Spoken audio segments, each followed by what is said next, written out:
now we're going to have our first panel session, and I'm going to call the anchor, the moderator, as she would introduce the panelists. Please put your hands together as I welcome Nnena Okorie. Please put those hands together. Please a round of applause for Nnena Okorie. Please now. Please a round of applause for Nnena Okorie. Upon my wrestling introduction, ladies and gentlemen, a round of applause for Nnena Okorie.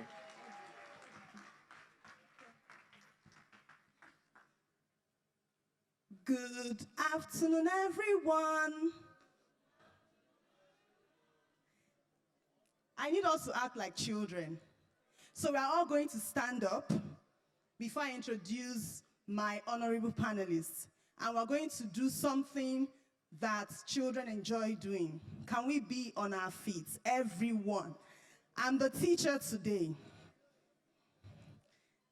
My head, my shoulder, my knee, my toes, my head, my shoulder, my knees, my toes, my head, my shoulders, my knees, my toes, they all belong to God. Faster!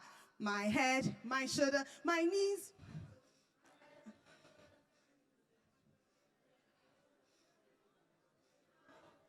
I can't hear you. Faster! Some people are doing something else. Well done. All right, give yourselves a round of applause. All right, let's sit down. I just wanted to warm up the audience because our discussion is going to be very vibrant and engaging. Coming up next, we have Mrs. Olufunke Fowler-Amber, Director of Vivian Fowler School. Olufunke Fowler-Amber is a mother, an excellent administrator, and an author, Money with Mama. She is a stakeholder in the Nigeria education sector. Currently, she is the administrator of Vivian Fowler Memorial College for Girls, a school with a mission to offer the girl child a high-quality and functional secondary school education. She is also a member of the board of directors. Please give a warm round of applause for Mrs. Olufunke Fowler-Amber. That applause is not warm enough.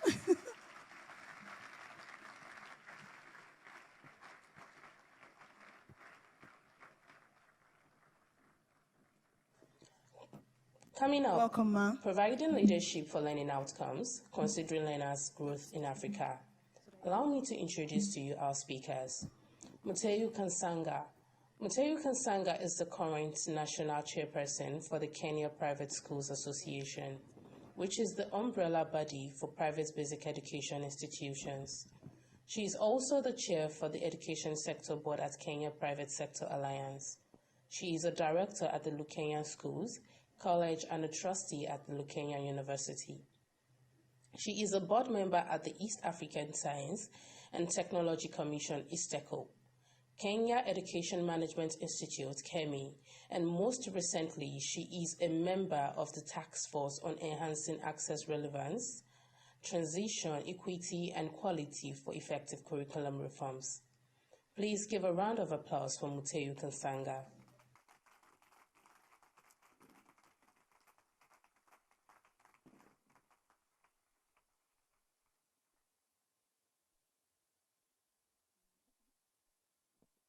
Thank you. Thank you. Coming up next, we have Miracule Gavor. Hello.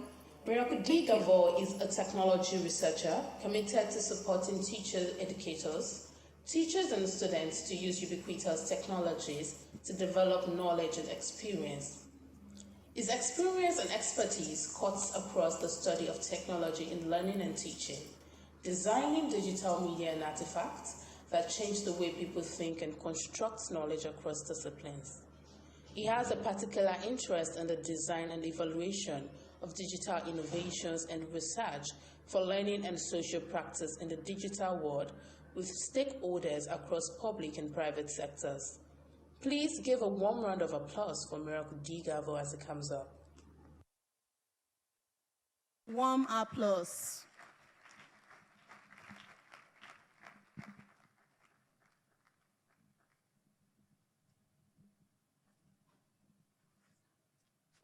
That's it, right? Okay, sure. Thank you, thank you. All right, so we will start now. I'm so excited and I feel so honored to be learning from great leaders. These are great leaders, and they'll be sharing their experiences with us, what they've been doing so far to enhance education in Africa.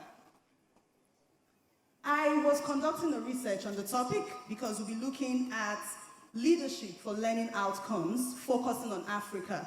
And while conducting this research, I discovered that recently a research was done supporting the fact that leadership enhances students' learning outcomes. The kind of leadership a school runs or a country operates in the educational sector actually affects how students become better academically. I don't know if we all agree with that, but I actually agreed with that premise. And that led me to come up with several questions that I feel are concerns that we all share as well. First of all, I would like to welcome you again, and I would like us to start now. The first question I have is, why should we be bothered or concerned about leadership in our educational sector in Africa? Why should we be concerned about it? I'll start with Miracule de Gavor. Thanks for the question. And to answer why we should be bothered about leadership in education, is there needs to be somebody who sits in the driving seat, somebody who carries the vision of the institution, and someone who would share that vision with the community, with the team that they work with. Now, it's only through leadership that we can get done what we want done. We cannot get things done in an environment of chaos. Leaders, prevent chaos from taking place. Leaders also are the ones that rally the team together to move ideas forward and move ideas for implementation.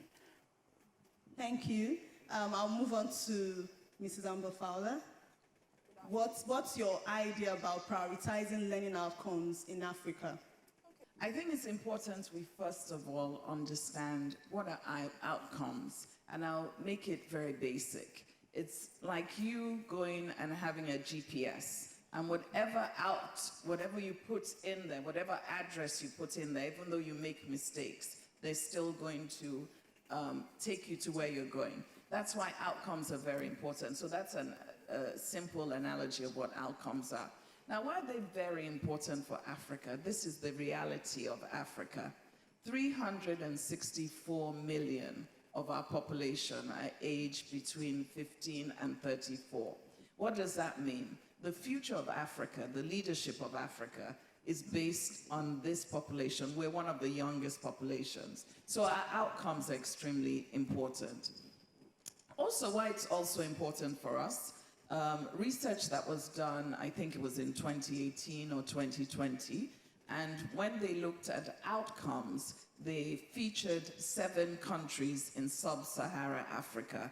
And out of the 7 countries, only 2 out of 3 children could actually read their letters. This was done on 3rd or 4th graders. And what was more disturbing was that half of the children could not put numbers together, half of the children could not put words together. So even though we see ourselves as private schools, public schools doing very well, when we look at our bigger population, what are we doing concerning outlooks? I mean, what are we doing concerning, our educational system? The other thing that we need to be very cognizant about is that our curriculum is a bit outdated, and it's not preparing our students for the global stage. It's not even preparing us for the global stage. We haven't looked at the Nigerian curriculum since we got our independence. We're not preparing the students for a future Africa. Wow. Please, a round of applause. That got me thinking that our curriculum is outdated. So are you saying that our children are actually wasting away in schools? Because I'm a bit concerned. Are you saying that as a parent, I'm just wasting school fees money on my children?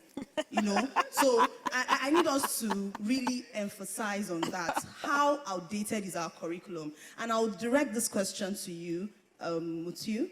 I would like to find out, what if our curriculum is outdated? To what extent is it outdated?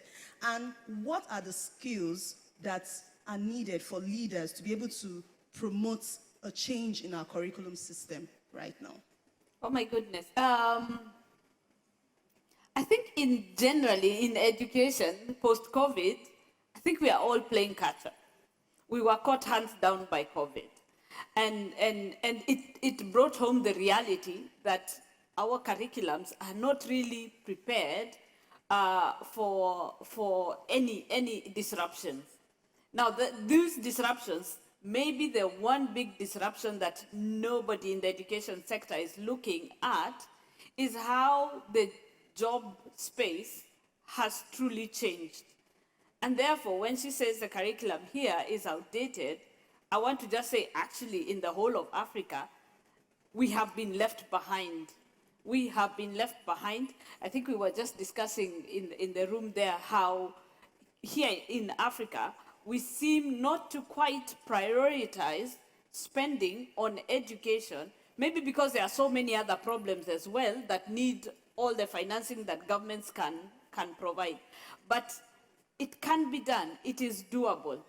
And in Kenya, we've just done a massive overhaul of the education curricula to embed IT right from the youngest age, to embed 21st century skills right from the young age.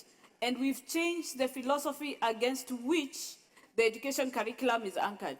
For now, for me, it was absolutely mind-blowing to watch the 11-year-old girl dance for us here. In Kenya, we have used the Gardner's theory of multiple intelligences as the anchor philosophy for our education, so that the entire spectrum of what a human being can do is actually embedded, from dance, music, mathematical, IT, you name it, from a very young age. It can be done. If Kenya, an African country that has the same problems as Nigeria, can do it, we are fighting. Kenyans are known for fighting about anything. You name it, it goes to social media. Wow, noise. But if a country can come together and decide this is not working for us, it is doable. We are doing it, and I think right now we have become the poster child. He's been to Kenya to see and to guide and to input what he has been doing in Ghana, in Kenya. So right now, if educators, and you are the educators, can sit and put together a proper report to government, it is possible to review curriculum to suit the country. Wow. Okay. I'm so impressed with what Kenya is doing, by the way. And I think in Nigeria, our private sector is actually doing a lot when it comes to curriculum. I don't know if Mrs. Amber Fowler would like to share some of her experiences in terms of how our curriculum in Nigeria has, over the years, been improved, especially in the private sector. I want to also emphasize that it's not all doom for Nigeria. Outside of Nigeria, yes, we see people excel. We've just had 7 master's students at University of Calvary. They're all Nigerians. Yes. The largest population in Black America of educated individuals are Nigerians. So it is not that we're doing anything wrong, so to speak, but we need to understand that our future is based on education. And the government is not seeing that. The government is not investing in education. And when you do not invest in education, it goes beyond math and English. It's the lens you use to look at things. It's how your perception is about everything you see. And what is most important is even our teaching schools, with universities for teachers, we all say as educators, including myself, that we're 21st century teachers. But ask yourself, are you, the children you're teaching, they're financially savvy, they're globally savvy, they're literate in so many things? So for us, our responsibility is not that the system is broken, but we as educators are not challenging ourselves to accommodate the needs of those we're teaching. And it comes down to the fact that we're not curious as educators. We're not ready to change our mindset. We don't understand that play is also about education. We have been brought up to think that if you're not a lawyer or a doctor, you're not successful. So we need to change all those things so that we're not dwarfing or we're not crippling talents we have in our system. So I think the responsibility is not the ones we're teaching. We as educators have to take responsibility, and we have to also ensure that the government understands that we are not second-class citizens. We're the ones that make lawyers, we're the ones that make doctors. So for us to carry ourselves with dignity, we also have to reorientate how we present ourselves. And that means that we have to challenge ourselves as well. Thank you. Wow. This reminds me of my experience as a teacher. As a very young teacher, I had all the ideals, I loved, following some key educators around the world, and I tried to bring it into my classroom. But guess what? I did not have the right support from my school leaders, because my school leaders were not on the same wavelength as I was. So at that point, I got so frustrated. In fact, my husband, we were just young in our marriage then, became my venting ammo. Because when I get home, I'll vent, they don't want to do this and all that. So that has been a major concern for me. And I think it's still happening, because I believe that we have a lot of educators, teachers who are passionate, who want to bring about change in the classroom, change in the educational sector, but they're not getting the right support from school leaders. I'll direct this question to you, Miracule Gavor. What are the skills necessary for leadership in schools if we really, really need to solve this problem? I'm actually tired of talking about the problem. I need solutions. Right. So the changes to curriculum, and then curriculum means different things in different jurisdictions. What you call curriculum, say maybe in Nigeria, might not be the same thing we call curriculum in Ghana. Now, curriculum actually starts even at the school level. At policy level or at the governmental level is to give you a framework within which you can then develop the school level curriculum, the district level curriculum. Now, I'm sat here for a very long time. Nigeria hasn't done that. By research standard, you are supposed to revise your curriculum every 5 years. Okay? Now, the argument for curriculum change has always been that either we are behind the learning, or there's no new technology that needs to be learned. There's new change in society that we need to respond to. Now, coming back to your question of what skills is required by the leader, you need somebody who has a transformative nature and is very visionary, looking into the future and asking the question, how do they provide opportunity for study, and how do they provide opportunity for others to grow? That is the basic one in terms of being a leader. Adding to that is also at the school level, is you need to create a place for the people you work with, in this case the teachers, okay, to innovate, because you can't have it all. But the teacher dealing with the child is there all the time and is looking at how the children are learning and what strategies they need to put in place. You would need to provide that oversight responsibility. What your teachers are expected to do, are they doing it? Okay, if they are not doing it, how do you support them to get it done? Because it might be the issue of lack of skill. When I was a head teacher, I recruited teachers who had just come from secondary school, because at the time, government didn't have trained teachers, and then they were using youth employment as a strategy to put teachers in the classroom. The first set of 7 teachers I recruited, none of them were willing to teach mathematics. Me coming from math background, I have to retrain them and then give them the necessary skills to be able to help the children learn. What did I do as a school? I stopped all other subjects, and I was only interested in numeracy and in literacy as the only 2 subjects that would get the children to, because it's a rural school. Not being in touch with teachers for a very long time meant a lot of the things you want to tell them, if they don't understand the English, it's lost on them. If they can't do the counting, it's lost on them. So you, the head, would also have to have some superior level of knowledge, that if you get teachers coming in, you need to support them, develop those set of skills. And if you can't yourself, find the right caliber of people who would support your school and then support your teachers to develop the necessary set of skills to empower the students you have in your school. Thank you very much. I would like Dr. Mutheu to also respond to that. Just by show of hands, can I see how many of us are teachers? Actual classroom. Oh, very good. Oh, wow. I want you to write the word pedagogical leadership down. Yeah. Write it down. Pedagogical leadership. Leadership, we've been talking about leadership the whole morning. Leadership is what keeps the place ticking along and what gets all the systems flowing and working. But pedagogical leadership in itself focuses on the act of teaching and learning, full stop. Yeah. And if you have a school principal, a school head teacher, who is not clued up on what pedagogical teaching is, then you will get that experience she has had. When you walk into a school and you're totally unsupported and you're left to figure it out by yourself. So you have only your training to fall back on and how you were taught. And in Africa, how you are taught, chances are you are beaten a lot to pass. If you failed, you are beaten. If you didn't pass enough, you are beaten. True, false?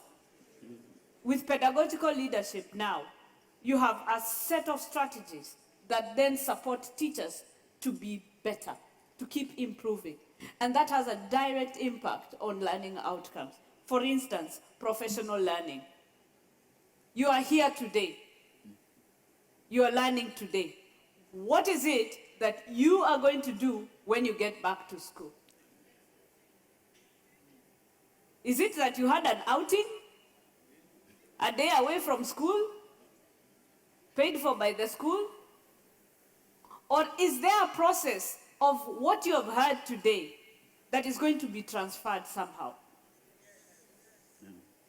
I can hear 3 yeses. So workshops, you know, people who come in from outside to talk to teachers, even internal strong teachers talking to other teachers, pairing of teachers, peer teaching, walking into class together, giving each other feedback, having groups that discuss a problem to create resources and then share with the larger staff room. How many of us have staff rooms where it is a place to discuss the news and the politics? Back in Kenya, in private schools, many of us are abolishing staff rooms in that sense. We are creating offices and small desks that act as conference rooms where teachers, groups of teachers can sit and work together. Work is not left just to the HOD, to the head of department to come up with ideas. Ideas come from literally the classroom teacher. Shadowing of new teachers. Shadowing of new teachers, my goodness, that is the biggest mistake many of us make. Once you've got your teaching qualification, you are thrown at a class. Sort yourself out. Kweli? Yeah, true. This is it. A new teacher must never work alone if we are serious professionals. In a bank, if you are employed in a bank, day one, you're given somebody to work with you for nearly 3 months. Why is it that teachers, you're thrown in class, you're given students, you don't know what you're doing? Pedagogical leadership, thank you. Wow. Mentorship, very important. Mentorship, very, very important. And one other thing I just got from what Mutheu has said is that we need to demystify the leadership structure in schools. What that means is that the principal, the vice principal, the head teacher is not high and mighty. It's teamwork. Most times, I've been a principal before as well, and most of the ideas I actually implemented in my school, then as a principal, came from the teachers. So it's high time we have to demystify the leadership structures that we have placed in the myth of leadership in schools. We're not saying that we shouldn't have principals or head teachers, we need them, but we need people that have that growth mindset to be able to move and mentor new teachers. Thank you very much. I would like to move back to you, Mrs. Amber Fowler. You've been running an amazing school for over 20 years. And I would like you to share some of your ideas with us. How do you attract the right leaders into your school? And how can we use some of these templates in the whole of Africa, for instance. Because one thing I also think is a lot of school leaders or school owners face is hiring the right leader for schools that will move the vision of education in the 21st century. Thank you so much. I'm going to take from my colleague, and I'm going to shadow. She emphasized that we should be shadowing people, so I'm going to take from her. So it's a bit interactive. How many of you got training, complete training, when you got into the school? You were trained. There was an orientation. Orientation. Not orientation on rules and regulations. Orientation, a whole 1 week orientation. You learned about ICT, you learned about the policies of the school, and you not many. Please put your hands up. Okay, not many. I've been running the school for about full time. My mother started the school, and then I sort of worked under her for about 10 years, and then she sort of stepped down about 5 years ago. And one of the things over the years that we have seen that has been a loop or a gap, and that's why I asked you that question. We're not training people that we bring in. We're just assuming that because they're teachers, they know what they're doing, and it doesn't quite work like that. So one of the things we've done to improve on our systems, and this happened for us, COVID was very exciting. We bettered our systems during COVID because we realized we either had to swim or we had to drown. And one of the gaps that we saw when we're talking about running an efficient school is that we assume that everybody knows, but people don't know. So one of the things we've done is we've gone ahead with an orientation. An orientation even covers just basic things like etiquette. You not talking on the phone in your classroom. You understanding that your children are modeling you, so even in the way you dress, even your dressing, so even the school's policies, even how to use ICT, because unfortunately in our space, and I'm sure in most, I can't speak for other spaces, we feel that ICT means we're projecting our notes. We haven't understood the benefits of using ICT. We don't understand that we can go to France on a trip, and we can go to Italy on a trip using ICT. So one of the things we did is more orientation. And then another thing we did was we started personality examinations. Is that we found that sometimes if you don't recruit the right group of people, there's a conflict in personality. And you're not, you see that there's a downhill, because when teachers are not getting along, then the children are not getting along. So we also went through strategic recruiting. What we're finding is that when you manage people, then you just manage your business. So you probably have to pay more for more talent. So we're more strategic as to how we also hire people. Another thing we have done is that we have realized that communication gets lost along the line. And we have a morning meeting every single morning online for about 20 minutes. And we talk about the day. What are our expectations for the day? And another thing that we have done, which is sometimes a failure in the African ecospace when we talk about education, is that we don't allow our children to express themselves, because culturally that's how we were brought up.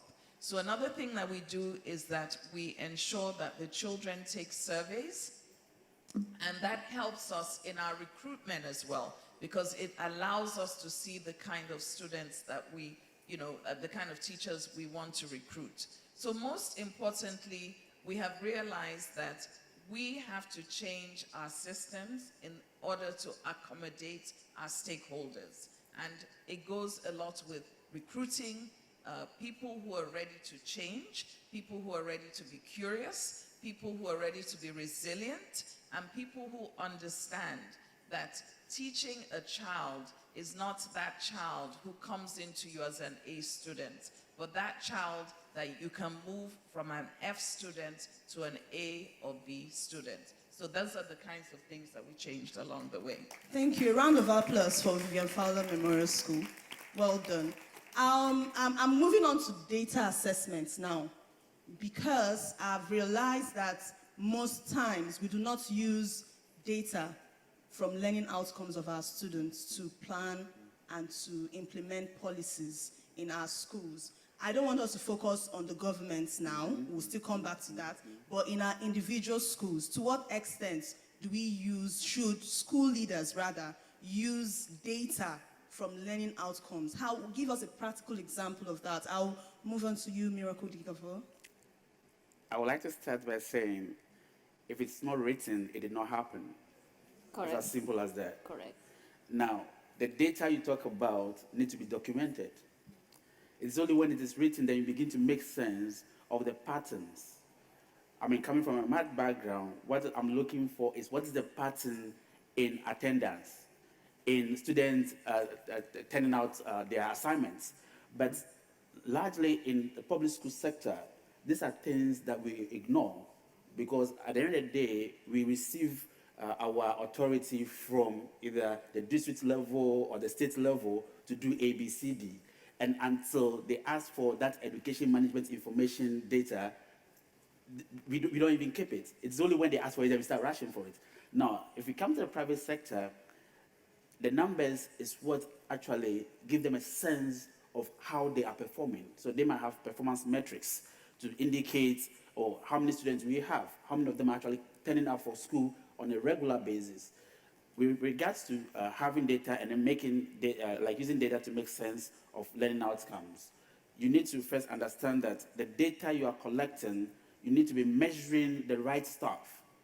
You don't ask questions about people's weight when it is their height that you are looking for. So you need to first understand, as a school leader, as a classroom teacher, what is critical for me to understand about how children learn. One of the things I've always advocated for as teachers is first understanding what is learning and how learning happens. It is only then that the data you collect would inform the strategies you put in place to help children learn. Teachers, as we are, we are trained to teach. But then in our training, I've not yet seen anyone being trained on training the child to learn. We only pass on information. We stand in front of the class and then we project information onto them all the time. But the work of the learner is to learn.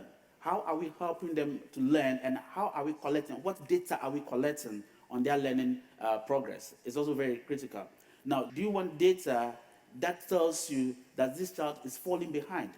When it comes to examination, we wait until the end of the school year to tell who has passed and who has failed.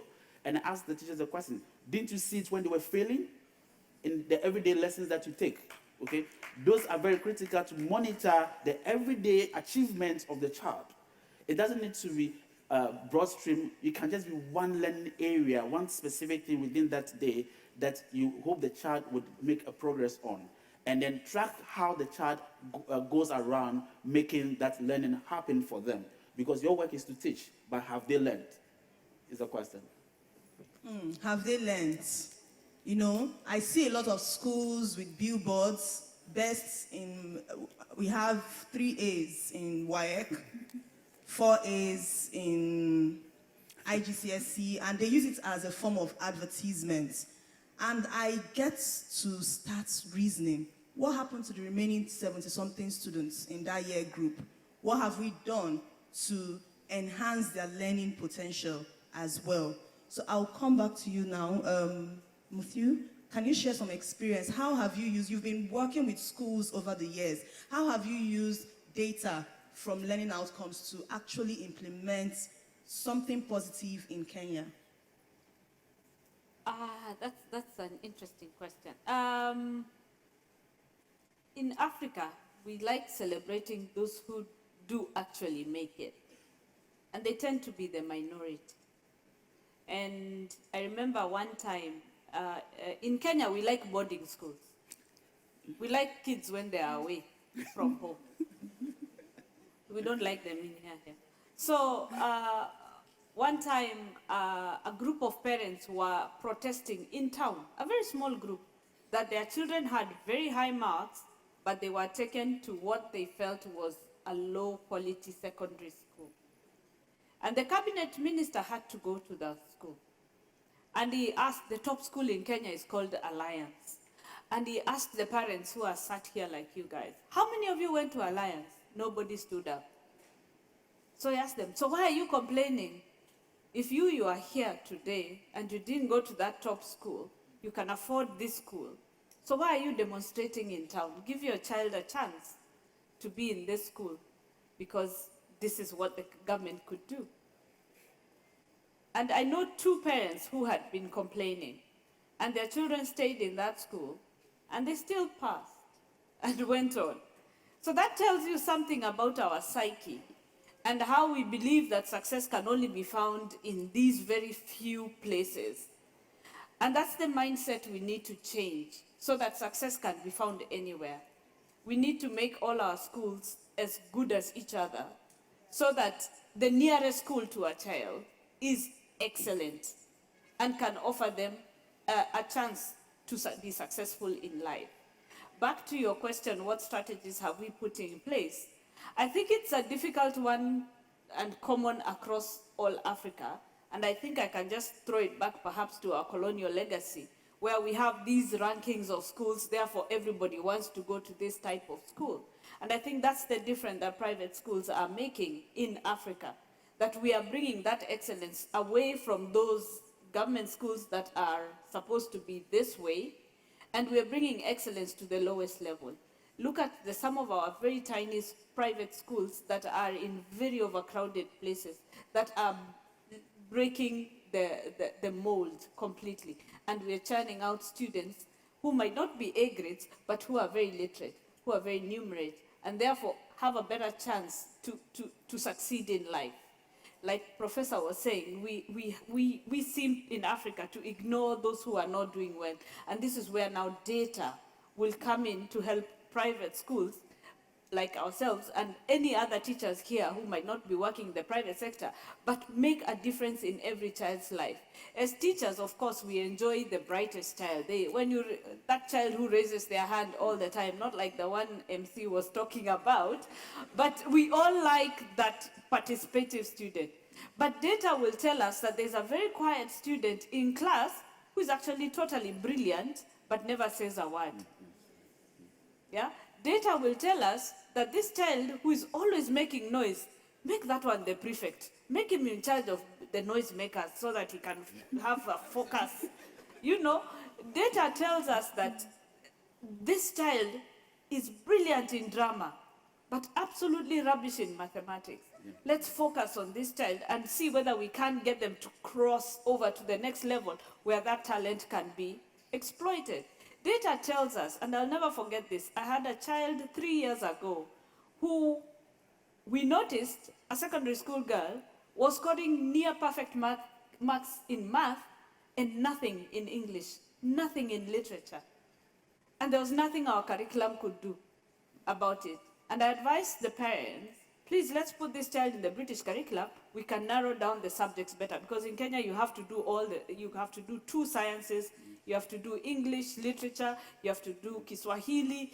There's so much in the arts that that child got a D- with an A in mathematics. And we got her a scholarship to go to South Africa. She's now in university. She skipped first year in university, was put in second year because she turned out to be a genius in mathematics. But we need data to understand this child is not stupid.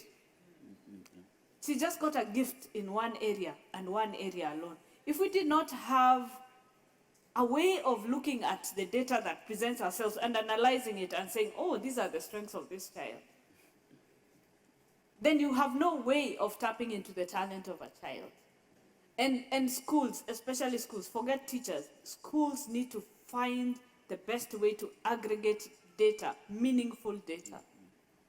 I can throw a tidbit that I use in my schools. How many of us are class teachers? Yes.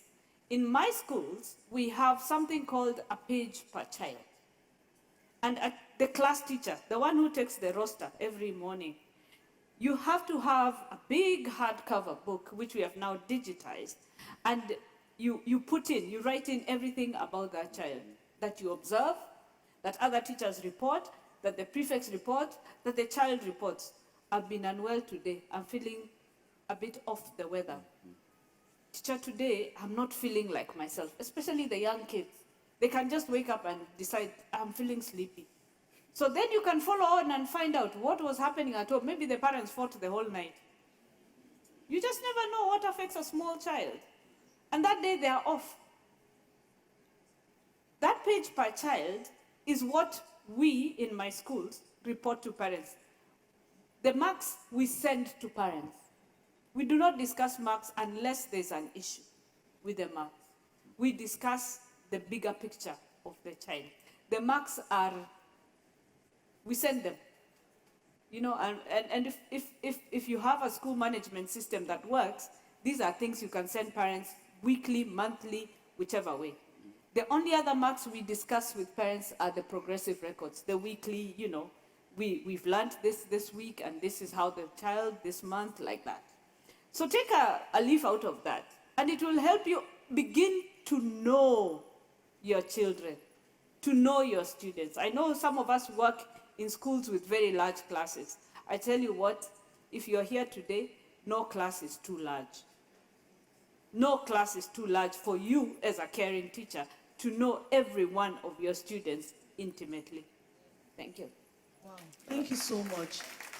I had a discussion with a colleague and with my colleague, and he was telling me about the experience of his classmates in secondary school. He wants to add Okay, he wants to say something. Yes, briefly. Okay. You know, when I arrived and then driving with Dimeji, we passed by the Lagos State University Teaching Hospital.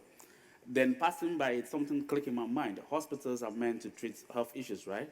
Schools are established to help with education. Why don't we have teaching education schools?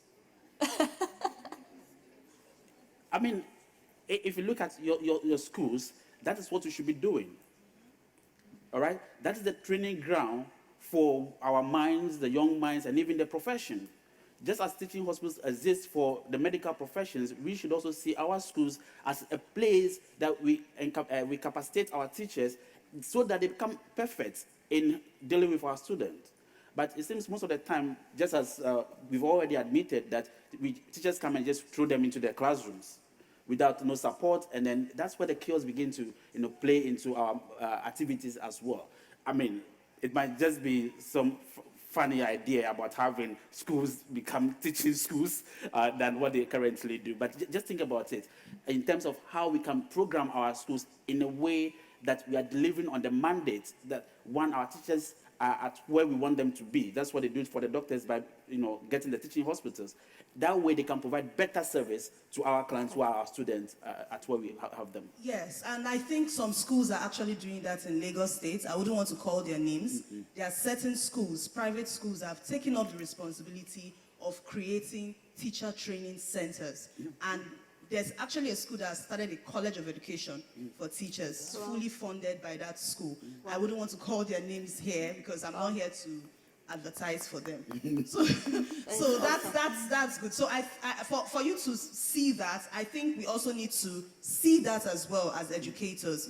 Now back to my question. While discussing with my colleague, he said something about his classmate in school, that she had an A in biology and an F in English language.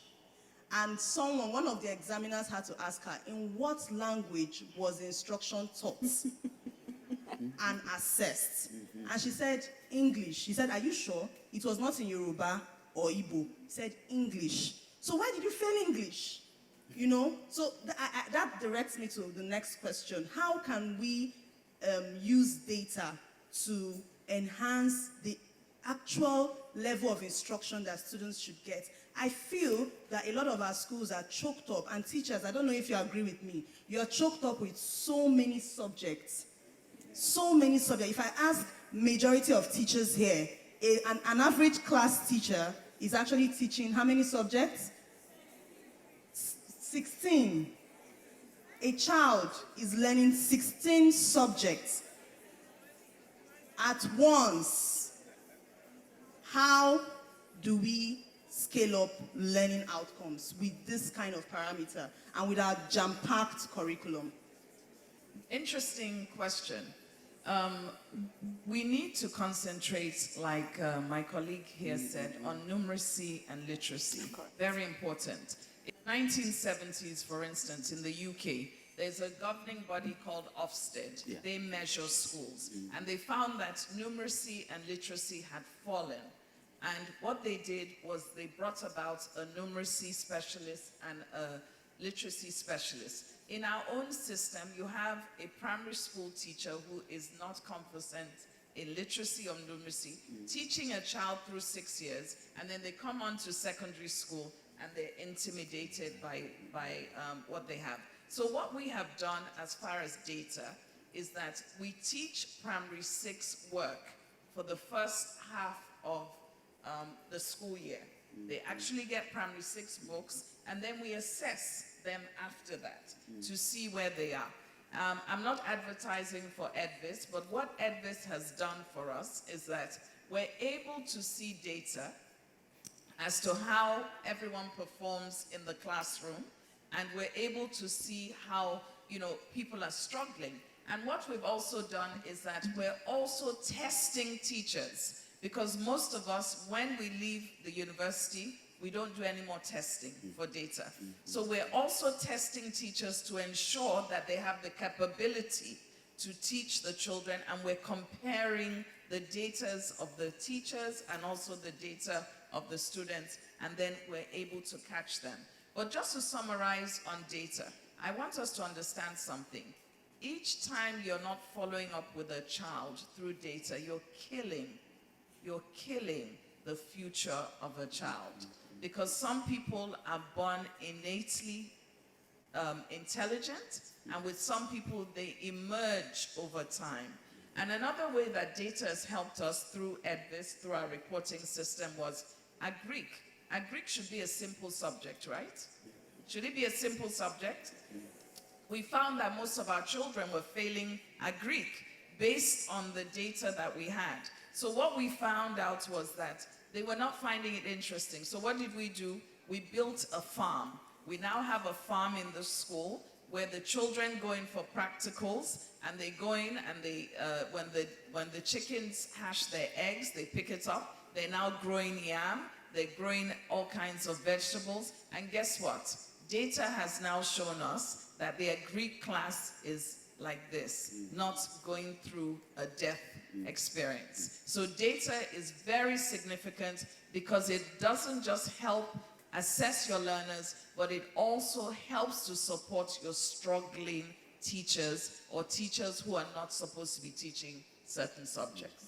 Wow, amazing. I'm sure we've learned so much. I wish we can have a full day to get more ideas from our speakers, but we've been told that it's time up. We should leave the stage. Thank you very much. Thank you, Professor Miracule. That's not what I said. You're not making him look like the bad guy. Thank you So, very much. please, sorry, we're just going to take 2 questions, Yes, random questions. If your question is long, don't ask it. Because you heard that we've exceeded the time. So 2 questions, please. Straight to the point questions. 1, 2. So please, both of you come out, please, for the sake of cameras. There's a round of applause for them while they come out to ask the questions. Madam, this one you are coming with book.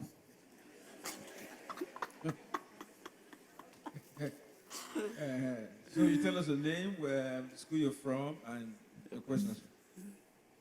My name is Amina Okorie. I'm from Ocean Crest School. My question is about continued learning. So we teachers are here because of learning outcomes, and we're sort of trying to understand how to get there. But in a case where you have parents that are semi-nonchalant, so what you're teaching, the data you're collecting, it's not translating at home.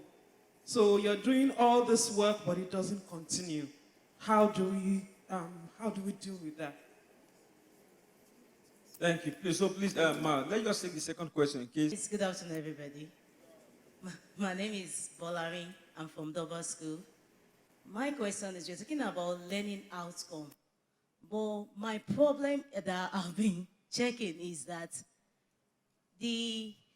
most of the learning, the way we implement the learning he's not bringing out the outcome, because even the beginning of the learning, according to the way it has been, the arcade, let me call it the arcade method, is not helping the generation of today.